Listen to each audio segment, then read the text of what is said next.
Hi friends, welcome to CSEB aspirants. ഇന്ന് നമ്മൾ discuss ചെയ്യാൻ പോകുന്ന ഭാഗം കുറച്ച് കറണ്ട് അഫയേഴ്സാണ്. കറണ്ട് അഫയേഴ്സുമായി ബന്ധപ്പെട്ട ഒരു 60 ക്വസ്റ്റ്യൻസാണ് നമ്മളിതിൽ ഉൾപ്പെടുത്തിയിട്ടുള്ളത്. അപ്പോൾ നമ്മുടെ ചാനൽ ആദ്യമായിട്ട് കാണുന്ന കൂട്ടുകാർ ആരെങ്കിലും ഉണ്ടെങ്കിൽ ഒന്ന് സബ്സ്ക്രൈബ് ചെയ്ത് സപ്പോർട്ട് ചെയ്യുക. നിങ്ങളുടെ വിലപ്പെട്ട അഭിപ്രായങ്ങളെല്ലാം കമൻറ്റ് ചെയ്യുക. വീഡിയോ ഇഷ്ടപ്പെട്ടാൽ ലൈക്ക് ചെയ്യുക. ഓക്കെ, അപ്പോൾ നമുക്ക് വീഡിയോയിലേക്ക് പോവാം. നമ്മുടെ മുൻപത്തെ ക്ലാസ്സുകളെല്ലാം കാണാൻ പ്ലേലിസ്റ്റിൽ ചെക്ക് ചെയ്യാം, അല്ലെങ്കിൽ താഴെ ഡിസ്ക്രിപ്ഷൻ ബോക്സിലുണ്ട്, അവിടുന്ന് ചെക്ക് ചെയ്ത് കാണാവുന്നതാണ്. അപ്പോൾ കുറച്ച് ഇമ്പോർട്ടൻ്റ് ആയ കറണ്ട് അഫയേഴ്സാണ് നമ്മളിപ്പോൾ ഇവിടെ ഡിസ്കസ് ചെയ്യുന്നത്. CSEB എക്സാമിന് ഏകദേശം ജൂൺ മുതൽ ഒരു 6-8 മാസത്തെ കറണ്ട് അഫയേഴ്സ് നമ്മൾ വ്യക്തമായി പഠിക്കേണ്ടതുണ്ട്. ബാക്കിയെല്ലാം PSC ആണെങ്കിലും നമ്മൾ വ്യക്തമായി സിലബസോടുകൂടി കറണ്ട് അഫയേഴ്സ് പഠിച്ചെടുത്താൽ നമുക്ക് കിട്ടാവുന്നത് തന്നെയാണ് കേട്ടോ. ഓക്കെ, ഒന്നാമത്തെ ക്വസ്റ്റ്യൻ, ട്രെയിനുകളിലെ കൂട്ടിയിടി തടയുന്നതിന് ഇന്ത്യ തദ്ദേശീയമായി വികസിപ്പിച്ച സാങ്കേതിക ഉപകരണം ഏത്? കവചാണ്. കവച്. ട്രെയിനുകളിലെ കൂട്ടിയിടി തടയുന്നതിന് ഇന്ത്യ തദ്ദേശീയമായി വികസിപ്പിച്ച സാങ്കേതിക ഉപകരണമാണ് കവച്. രണ്ടാമത്തെ ചോദ്യം, പ്രഥമ ആഗോള ടൂറിസം നിക്ഷേപക ഉച്ചകോടിയുടെ വേദി ഏത്? ന്യൂഡൽഹിയാണ് ഉത്തരം. പ്രഥമ ആഗോള ടൂറിസം നിക്ഷേപക ഉച്ചകോടിയുടെ വേദി ന്യൂഡൽഹി.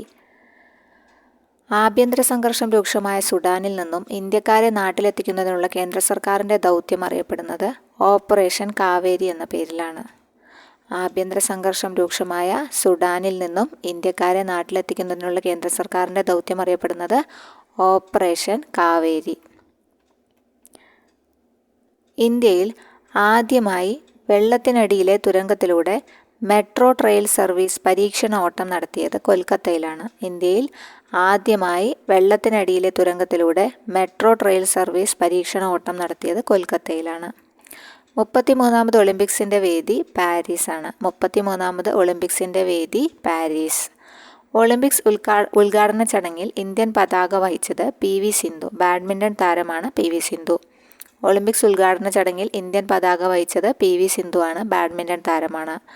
ഒളിമ്പിക്സ് സമാപന ചടങ്ങിൽ ഇന്ത്യൻ പതാക വഹിച്ചത് PR ശ്രീജേഷും മനു ബക്കറും കൂടി ചേർന്നാണ്. ഒളിമ്പിക്സ് സമാപന ചടങ്ങിൽ, സമാപനമാണ് മറ്റത് ഉദ്ഘാടനമാണ് കേട്ടോ. സമാപന ചടങ്ങിൽ ഇന്ത്യൻ പതാക വഹിച്ചത് PR ശ്രീജേഷും മനു ബാക്കറുമാണ്. മനു ബാക്കർ ഏതു മേഖലയുമായി ബന്ധപ്പെട്ടിരിക്കുന്നു? ഷൂട്ടിംഗ്. മനു ബാക്കർ ഏതു മേഖലയുമായി ബന്ധപ്പെട്ടിരിക്കുന്നു? ഷൂട്ടിംഗ് ആണ്. അന്താരാഷ്ട്ര ഒളിമ്പിക് കമ്മിറ്റിയുടെ പരമോന്നത പുരസ്കാരമായ ഒളിമ്പിക് ഓർഡറിന് അർഹനായ ഇന്ത്യൻ ഷൂട്ടിംഗ് താരം ആര്? അഭിനവ് ബിന്ദ്ര.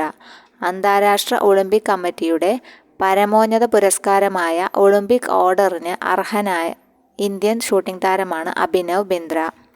അടുത്ത ചോദ്യം, രാഷ്ട്രപതി ഭവനിലെ മുഗൾ ഗാർഡൻ്റെ പൂന്തോട്ടങ്ങളുടെ പുതിയ പേര് അമൃത ഉദ്യാനം എന്നാണ്. രാഷ്ട്രപതി ഭവനിലെ മുഗൾ ഗാർഡൻ്റെ പൂന്തോട്ടത്തിൻ്റെ പുതിയ പേരെന്താണ്? അമൃത ഉദ്യാനം.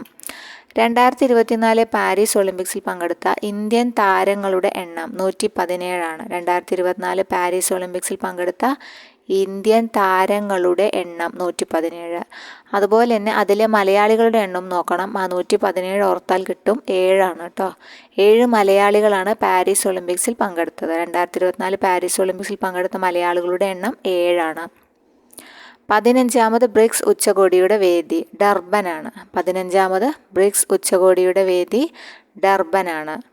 ആധാറുമായി ബന്ധപ്പെട്ട എല്ലാ സംശയങ്ങളും പരിഹരിക്കാൻ കേന്ദ്ര സർക്കാർ പുറത്തിറക്കിയ ബോർഡ് സിസ്റ്റം ആധാർ മിത്രയാണ്. ആധാർ മിത്ര. ആധാറുമായി ബന്ധപ്പെട്ട എല്ലാ സംശയങ്ങളും പരിഹരിക്കാൻ കേന്ദ്ര സർക്കാർ പുറത്തിറക്കിയ സംവിധാനമാണ് ആധാർ മിത്ര. വിദ്യാവാഹിനി എന്ന പദ്ധതി എന്തുമായി ബന്ധപ്പെട്ടിരിക്കുന്നു? വിദ്യാർത്ഥികൾക്ക് സുരക്ഷിത യാത്ര ഉറപ്പാക്കുന്നതിന് സ്കൂൾ ബസ്സുകളിൽ GPS അധിഷ്ഠിത മൊബൈൽ ആപ്ലിക്കേഷനാണ് വിദ്യാവാഹിനി. വിദ്യാർത്ഥികൾക്ക് സുരക്ഷിത യാത്ര ഉറപ്പാക്കുന്നതിന് സ്കൂൾ ബസ്സുകളിൽ GPS അധിഷ്ഠിത മൊബൈൽ ആപ്ലിക്കേഷനാണ് വിദ്യാവാഹിനി. 17ാമത് പ്രവാസി ഭാരതീയ ദിവസ് വേദി ഏതാണ്? ഇൻഡോർ ആണ്. 17ാമത് പ്രവാസി ഭാരതീയ ദിവസ് വേദി ഇൻഡോർ. 18ാം ലോക്സഭയുടെ സ്പീക്കർ ആരാണ്? ഓം ബിർളയാണ്. കോട്ട രാജസ്ഥാനാണ് മണ്ഡലം. 18ാം ലോക്സഭയുടെ സ്പീക്കർ ഓം ബിർളയാണ്. 19ാമത്തെ ചോദ്യം, 18ാം ലോക്സഭയിൽ വനിതാ മന്ത്രിമാരുടെ എണ്ണം എത്ര? വനിതാ മന്ത്രിമാർ 7 18ാം ലോക്സഭയിലെ വനിതാ മന്ത്രിമാരുടെ എണ്ണം 7.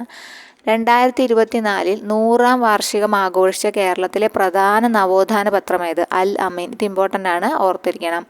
2024 100-ാം വാർഷികം ആഘോഷിച്ച കേരളത്തിലെ പ്രധാന നവോത്ഥാന പത്രമാണ് അൽ അമീൻ. അൽ അമീൻ പത്രം ആരംഭിച്ചത് എവിടെ നിന്നാണ്? 1924 മുഹമ്മദ് അബ്ദുറഹ്മാൻ സാഹിബ് കോഴിക്കോട് നിന്നുമാണ് അൽ അമീൻ എന്ന പത്രം ആരംഭിക്കുന്നത്. കേരള സുഭാഷ് ചന്ദ്രബോസ് എന്നറിയപ്പെടുന്നത് ആരാണ്? മുഹമ്മദ് അബ്ദുറഹ്മാൻ സാഹിബാണ്. അൽ അമീൻ പത്രം ആരംഭിച്ചത് 1924 കോഴിക്കോട് നിന്നാണ്. കേരള സുഭാഷ് ചന്ദ്രബോസ് എന്നറിയപ്പെടുന്നത് മുഹമ്മദ് അബ്ദുറഹ്മാൻ സാഹിബാണ്. ലോകബാങ്കിൻ്റെ ആസ്ഥാനം എവിടെ സ്ഥിതി ചെയ്യുന്നു? വാഷിങ്ടൺ DC ആണ് ലോകബാങ്കിൻ്റെ ആസ്ഥാനം. ലോകബാങ്ക് നിലവിൽ വന്നത് 1945 ഡിസംബർ 27 കേട്ടോ. 1945 ഡിസംബർ 27.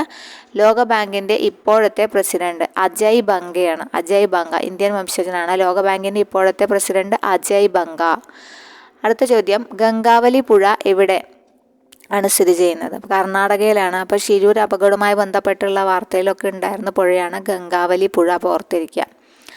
ഇന്ത്യയിലെ ഏറ്റവും വലിയ hockey stadium Birsa Munda hockey stadium. ഇന്ത്യയിലെ ഏറ്റവും വലിയ hockey stadium Birsa Munda hockey stadium. ഇന്ത്യയിൽ ഏറ്റവും കൂടുതൽ പഞ്ചസാര ഉൽപ്പാദിപ്പിക്കുന്ന സംസ്ഥാനമാണ് ഉത്തർപ്രദേശ്. ഇന്ത്യയിൽ ഏറ്റവും കൂടുതൽ പഞ്ചസാര ഉൽപ്പാദിപ്പിക്കുന്ന സംസ്ഥാനമാണ് ഉത്തർപ്രദേശ്. അടുത്ത ചോദ്യം, മികച്ച മലയാള ചിത്രത്തിനുള്ള നെറ്റ്പാക് പുരസ്കാരം നേടിയ ചിത്രമാണ് ആട്ടം. മികച്ച മലയാള ചിത്രത്തിനുള്ള നെറ്റ്പാക് പുരസ്കാരം നേടിയ ചിത്രമാണ് ആട്ടം. സിനിമ, അങ്ങനെ കലാകായിക അതുമായി ബന്ധപ്പെട്ട അവാർഡുകൾ അതെല്ലാം വ്യക്തമായി നോക്കിയിരിക്കണം.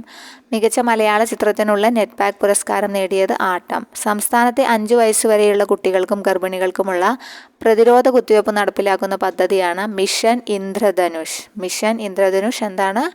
പ്രതിരോധ കുത്തിവയ്പ്പുമായി ബന്ധപ്പെട്ട പദ്ധതിയാണ്. പിന്നെ UN secretary general, present UN secretary general ആരാണ്? അന്റോണിയോ ഗുട്ടേഴ്സ് ആണ്.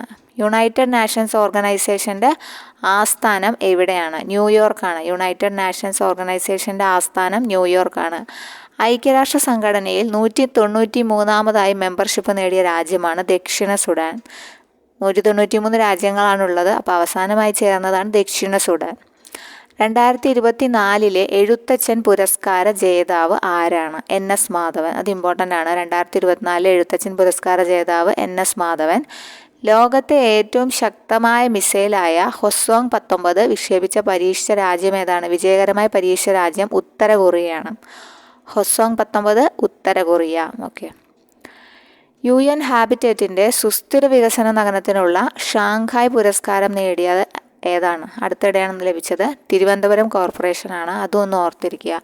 UN ഹാബിറ്റേറ്റിൻ്റെ സുസ്ഥിര വികസന നഗരത്തിനുള്ള ഷാങ്ഹായ് പുരസ്കാരം നേടിയത് തിരുവനന്തപുരം കോർപ്പറേഷനാണ്.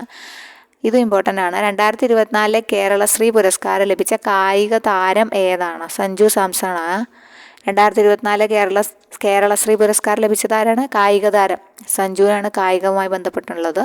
അപ്പോൾ സഞ്ജുവിനെ പ്രത്യേകം ഓർത്തിരിക്കുക. മികച്ച കായിക താരത്തിനുള്ള 36-ാമത് ജിമ്മി ജോർജ് ഫൗണ്ടേഷൻ അവാർഡ് ജേതാവ് അബ്ദുള്ള അബൂബക്കർ കേട്ടോ. അബ്ദുള്ള അബൂബക്കർ. മികച്ച കായിക താരത്തിനുള്ള 36-ാമത് ജിമ്മി ജോർജ് ഫൗണ്ടേഷൻ അവാർഡ് ആരാണ്? അബ്ദുള്ള അബൂബക്കർ. 2024 കേരള ജ്യോതി പുരസ്കാരത്തിന് അർഹനായത് MK സാനു ആണ്. അത് ഇമ്പോർട്ടൻ്റ് ആണ്. 2024 കേരള ജ്യോതി പുരസ്കാരം ആരാണ്? MK സാനു.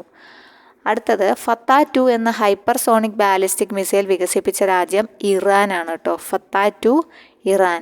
വനിതകളുടെ ഏകദിന ക്രിക്കറ്റിൽ ഇന്ത്യക്ക് വേണ്ടി ഏറ്റവും കൂടുതൽ സെഞ്ചുറി നേടിയ താരമാണ് സ്മൃതി മന്ദാന. വനിതകളുടെ ഏകദിന ക്രിക്കറ്റിൽ ഇന്ത്യക്ക് വേണ്ടി ഏറ്റവും കൂടുതൽ സെഞ്ചുറി നേടിയ താരം സ്മൃതി മന്ദാന. ഓക്കെ. അടുത്ത ചോദ്യം, 2024 ഒക്ടോബറിൽ പൊട്ടിത്തെറിച്ച മറാപ്പി അഗ്നിപർവ്വതം എവിടെയാണ് സ്ഥിതി ചെയ്യുന്നതെന്നാണ്. ഇന്തോനേഷ്യയിലാണ് കേട്ടോ. മറാപ്പി അഗ്നിപർവ്വതം എവിടെയാണ്? ഇന്തോനേഷ്യ. US-ലെ ഗ്ലോബൽ ഫിനാൻസ് മാഗസിൻ 2024 വർഷത്തിലെ ഇന്ത്യയിലെ ഏറ്റവും മികച്ച ബാങ്കായി തിരഞ്ഞെടുത്തത് ആരെയാണ്? സ്റ്റേറ്റ് ബാങ്ക് ഓഫ് ഇന്ത്യയാണ്. അത് ഇമ്പോർട്ടൻ്റ് ആണ്. US-ലെ ഗ്ലോബൽ ഫിനാൻസ് മാഗസിൻ 2024 വർഷത്തിൽ ഇന്ത്യയിലെ ഏറ്റവും മികച്ച ബാങ്കായി തിരഞ്ഞെടുത്തത് SBIനെയാണ് കേട്ടോ. ഓക്കെ. സംസ്ഥാന സ്കൂൾ കായികമേളയുടെ ഭാഗ്യചിഹ്നം ആരാണ്? തക്കുടു എന്ന അണ്ണാരക്കണ്ണനാണ് സംസ്ഥാന സ്കൂൾ കായികമേളയുടെ ഭാഗ്യചിഹ്നമാകുന്നത്. 2024 ലോക ക്ഷീര ഉച്ചകോടിക്ക് വേദിയാകുന്ന നഗരം ഏതാണ്? പാരീസ് ആണ് കേട്ടോ. ലോക ക്ഷീര ഉച്ചകോടി പാരീസ്. അനധികൃത ഖനനം തടയാൻ രാജ്യത്ത് ആദ്യമായി ഡ്രോൺ സർവേ നടപ്പിലാക്കുന്ന സംസ്ഥാനം കേരളമാണ്. അപ്പോൾ ഒന്ന് ഓർത്തു വയ്ക്കുക. അനധികൃത ഖനനം തടയാൻ രാജ്യത്ത് ആദ്യമായി ഡ്രോൺ സർവേ നടപ്പിലാക്കുന്ന സംസ്ഥാനം ഏതാണ്? കേരളമാണ്.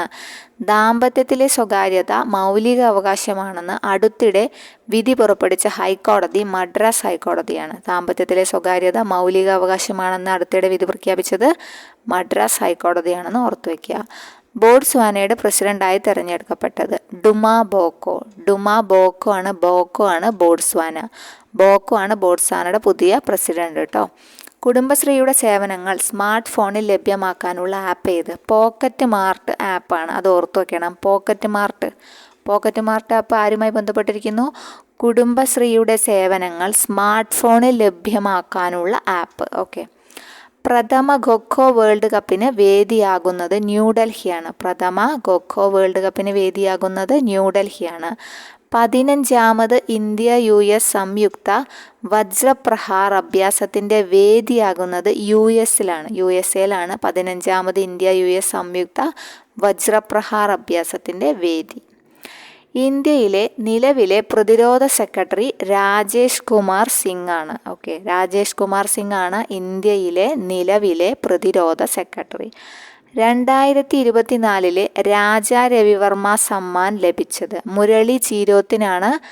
2024 രാജാ രവിവർമ്മ സമ്മാൻ ലഭിച്ചത്. അടുത്ത ചോദ്യം വളരെ ഇമ്പോർട്ടൻ്റ് ആണ്. മന്നത്ത് പത്മനാഭൻ്റെ നേതൃത്വത്തിൽ നടത്തിയ സവർണ ജാഥയുടെ എത്രാം വാർഷികമാണ് 2024 നവംബർ 2 ആചരിച്ചത്? 100ാം വാർഷികമാണ് കേട്ടോ. അപ്പോൾ അത് ഓർത്തിരിക്കണം. 2024 100ാം വാർഷികമാണ് ആഘോഷിച്ചത് മന്നത്ത് പത്മനാഭൻ്റെ നേതൃത്വത്തിൽ നടത്തിയ സവർണ ജാഥയുടെ കേട്ടോ.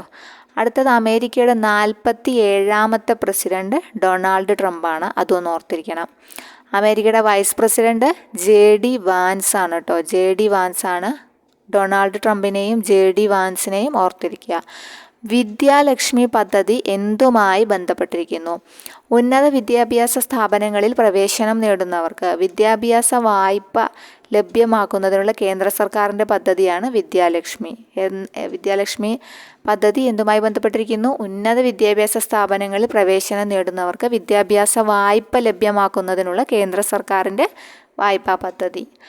സൂപ്പർ ആപ്പ് എന്തുമായി ബന്ധപ്പെട്ടിരിക്കുന്നു? സൂപ്പർ ആപ്പ് ഇമ്പോർട്ടൻ്റ് ആണ്. റെയിൽവേ സേവനങ്ങൾ ലഭിക്കുന്നതിനായി centre for railways information system വികസിപ്പിച്ച ആപ്പാണ് സൂപ്പർ ആപ്പ് കേട്ടോ. സൂപ്പർ ആപ്പ് അപ്പോൾ റെയിൽവേയുമായി ബന്ധപ്പെട്ടിരിക്കുന്നു എന്നാലോചിക്കുക. റെയിൽവേ സൂപ്പർ ആപ്പാണ്. കുട്ടികൾക്ക് സാമൂഹിക മാധ്യമ ഉപയോഗം തുടങ്ങാനുള്ള പ്രായം 16 വയസ്സാക്കാൻ തീരുമാനിച്ച രാജ്യമാണ് ഓസ്ട്രേലിയ. കുട്ടികൾക്ക് സാമൂഹിക മാധ്യമ ഉപയോഗം തുടങ്ങാനുള്ള പ്രായം 16 വയസ്സാക്കാൻ തീരുമാനിച്ച രാജ്യമാണ് ഓസ്ട്രേലിയ.